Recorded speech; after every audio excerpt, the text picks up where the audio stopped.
I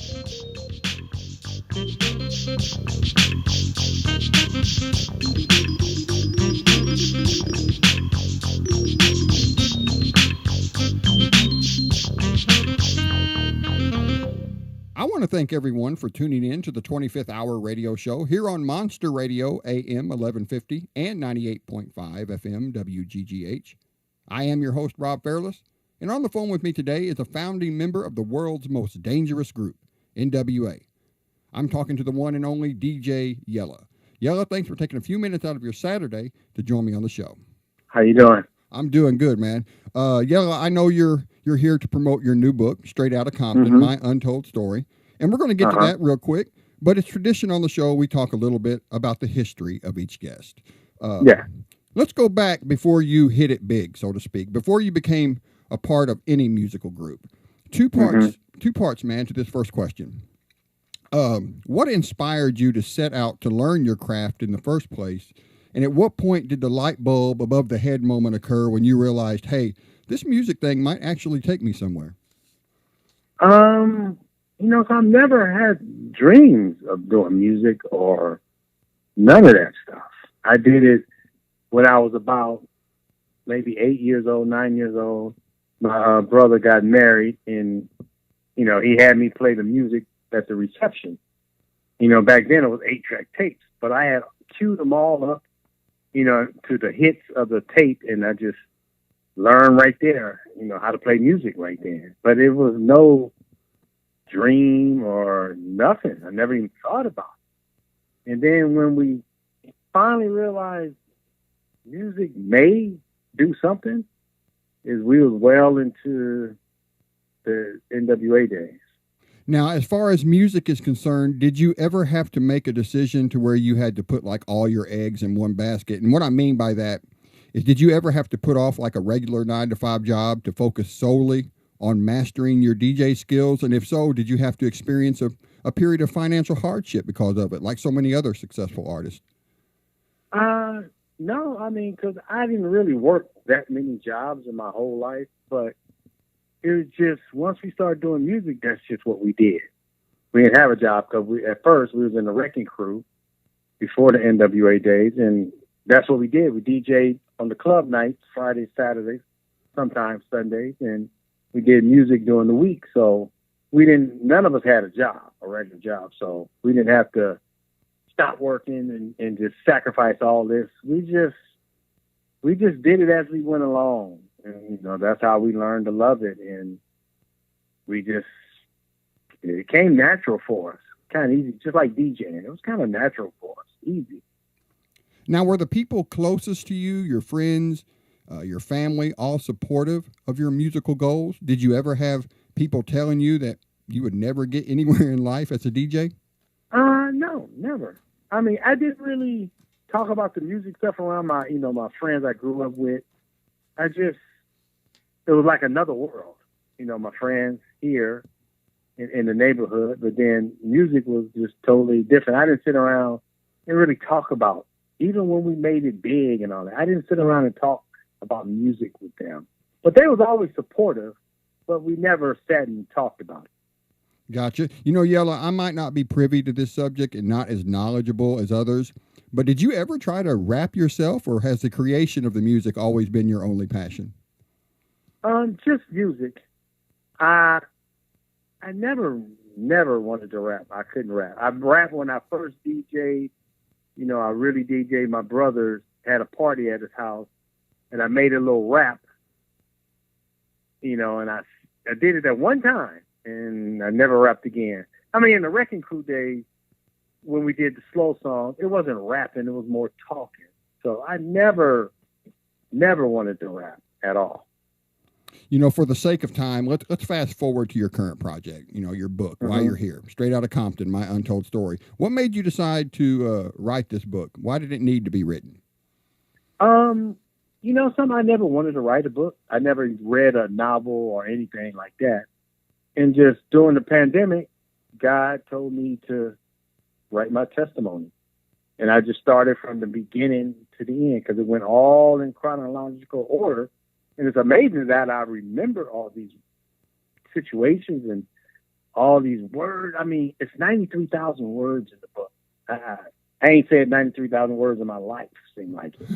And it just, it took a year and a half during the whole pandemic. I wrote it in order. That's the only way I could write it, is just write it in order. Not jump to the end, I just said, let me go in order as my memory, and it was there. It was amazing. You know, there's so many interesting topics you touch on in this book. You talk about some wild incidents that happened backstage at the NWA concert. You talk about how Eazy-E liked to play pranks. You talk about the night Eric passed, and you had a vivid dream of him visiting you that same night. There's a ton of stories in here that wouldn't be known unless this book was released. Do you mind just picking like one of those stories and elaborating on it, just to give our listening audience a taste of what they can learn if they purchase it? I mean, just like the one when E died. When the lawyer told me, well, first my buddy Big Man told me, and I was kind of okay, you know, but then when the lawyer called and said, yeah, he passed, and I knew right then, I said, he's going to come visit me. I know he is. And I knew that I didn't want to go, I didn't want to sleep by myself. I was scared of the dark. So I was like, you know, still kind of fear of the dark. I was like, I know he's going to come visit me. And that night, that dream was so real. You know, I could feel it. It's like a vision. I don't even think it was a dream. It was really amazing. We just flying in the air, touching like fingertips to fingertips, and we just talking. I can't remember what we talking about. But right towards the end, he tells me, I got to go. And I look around, and I look back, and he was gone. That was last time, last dream, everything. It was just so real. And I knew he was going to visit me. I just knew it was. And he was talking like he's okay, and he had to go, and that was it. Man, that's such a cool story, man. I bet you have so many stories you couldn't even fit them all in this book. Yeah, you're right. It's a lot of stuff because I've seen a lot of stuff. I heard a lot of stuff. You know, I'm just like, plus I wasn't throwing anybody under the bus. I only threw myself under the bus. So I'm like, no, personal stuff, I just didn't put it in there. I didn't think it needed to be a tell-all book. I didn't know. I'd rather not lose my friends over a few words or something. Gotcha. I gotcha. Now, I know you've been on a crazy schedule promoting this book, being on podcasts, radio, etc. What's the feedback like from people who've bought the book? Are you getting positive reviews online, or do you even check that kind of thing out? You know, it's amazing. Everybody show me, you know, because from my website, DJYella of NWA.com, you can get the autograph book, and people have been sending the pictures of it. People read it, and you know, they say it's a good read. You know, I never read a novel or never read a autobiography, none of that. But they say it's a good read. On Amazon, it's, you know, 5.5 stars out of 6.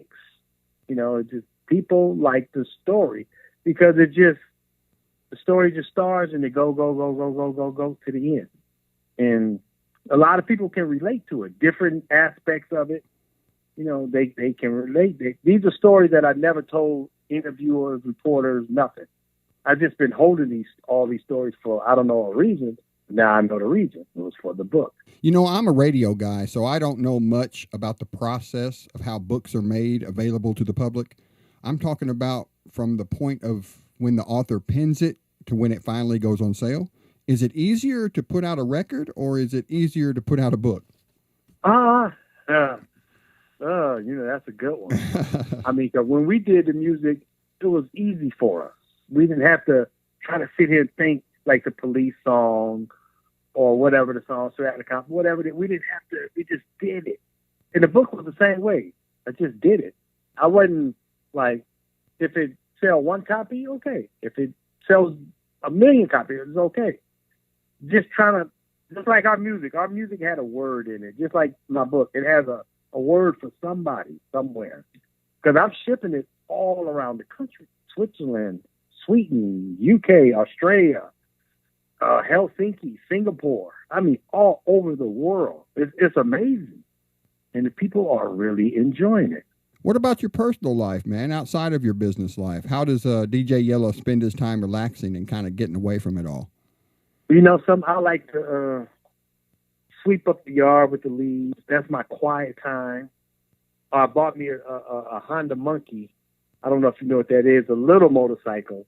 I'm not a motorcycle guy, but I get on that and ride around, and it just relax. I mean, I do simple things. I don't do much. You know, I like staying at home a lot though, but I really do simple things, just relaxation. I don't drink, I don't smoke, you know, I don't do none of that. You know, that's just what I do. What about social media? Now, you mentioned your website. Where would you like to direct your fans to get all the latest info on what you're up to? My Facebook and Instagram is DJ Yella of NWA / Facebook or Instagram. And then the book, if you want autograph copies, is DJYellaofNWA.com. Or if you just want an ebook or just a regular paperback, you go to Amazon.com. And you got to type in straight Outta Compton, My Untold Story. Because if you don't put My Untold Story, the movie will pop up. So, I mean, I'm always on Instagram, Facebook, and stuff. I post all the time. You know, I got over 4,000 pictures posted, so I'm on there. And it's me that answer the people on there. I don't have nobody doing my pages or anything. I answer everybody on there. And I can attest to that. He does. So get on there and follow him on Instagram for sure. You know, I got a few more seconds to fill before we wrap this up. So I'm going to ask you just a hypothetical question, man. If you would have never became successful at being a DJ, what other profession do you think you would have liked to have had a career with? I wanted to be a fireman, but that lasted 2 days when they told me you had to go to the city or something to get an application. So that was over. I was very good at baseball. I was a great pitcher. But I didn't, once I got to high school, I had to either work or play baseball. So I decided to work. Well, everyone, the book is called Straight Outta Compton, My Untold Story. You can find it pretty much wherever books are sold and also on Antoine, DJ Yella's site. Antoine, Yella, thanks again for taking time out of your day to be a part of the 25th Hour radio show. Oh, thank you very much for having me.